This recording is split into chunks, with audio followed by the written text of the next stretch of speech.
This is a profitable ride, but only if you are following the 2020 vision rideshare driving rule. Just because you're making a lot of money per week does not mean you're really making money when it comes to putting money in your pockets. Let's say you make $1,000 a week. That's $150 per day. If you're working 15 hours per day, that is not good because you're making $10 an hour. Alameda, California's minimum wage is $15. Seattle is $16. Chicago right now may be 14, but they're going to 15. If you drove 2,000 miles that week, that's 50 cents per mile. That's why at the end of the day, you're still broke. If you're making $10 an hour, you are crazy. You're tearing up your car. You're having to do oil changes a month. You got tires wearing down. You got a car note. You got insurance, somewhere to live, to pay for. You have utilities, or if you're rooming with somebody, you got room and board. Are you crazy? Get out of rideshare and get you a real job. This is how you make the ride profitable. You got to have surge pricing and you need a challenge in the mix. It can be a small challenge, but if it's coupled with surge pricing, you have the better propensity to make a real profit on that ride. Let's break down that ride. The base was $7.06. And now some of y'all, that's why you broke. You're taking the base and that's it. When I also got that base with a $10 surge, that bonus was more than the base itself. Plus, I got 64 cents for waiting. So now my immediate earnings is $17.70. But don't forget the challenge. At the end of the challenge, that will be $2 extra for this ride. So did this ride follow the 2020 rule? Well, yes, according to my GPS, it told me that I drove 16 miles in 51 minutes because I did have to wait for it, remember?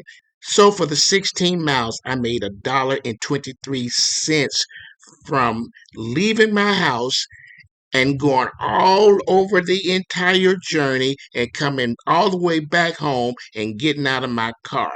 And for 51 minutes, that was $23 an hour. That 1970 at 51 minutes, that's 23.17 an hour. Now, if you want to really put it in online language, then it really gets ridiculous because Lyft says I only went 11 miles. Well, hey, that's $1.79 a mile as far as online. And then it shows I did 37 minutes online. Well, hey, ridiculously, that's $31.94 an hour. But I like to calculate sometimes my entire journey. So that's why I will settle for when did I leave home? When did I finish the trip completely? By the way, that GPS app is the Life 360. I use it with my wife and two of the kids because we want to keep up with each other, but I like the way it just keeps up with me and tells me my movements throughout the day. Hey, did you notice I didn't get a tip? Tips are on the passenger, not you. And that's why I also suggest that you drive in areas that have the ability to add a tip to your ride, like the airport or downtown business community rides, and do 6 of those a day. That's one an hour.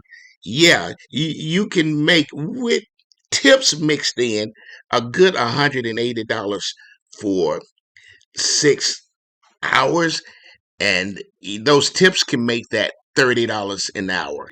And that's what I normally make. I did this bare bone trip just as an example.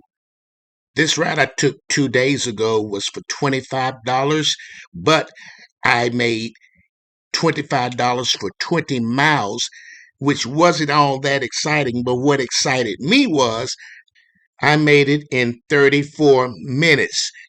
And I probably did do two, but that's not the subject. $25 in 34 minutes. That's how you make money in ride share. And do the math with that tip. That's a 38% tip. 38% tip. Stack those throughout the day, and you're gonna pay the rent, and you're gonna pay the rent, the mortgage, buy a car, get another car, make your wife or your significant other happy. Hey, take the kids skiing, whatever. You can live the American dream if you're making some money. All right, this is Don. I'm out of here. Bye. See you at the next video. This is the serious rideshare channel. Not that the others are not serious. I'm just talking about mine. I'm serious as far as making money and making a living doing this rideshare. Right, when these companies are doing all these shenanigans and playing these games with us, we can outsmart them and still make money.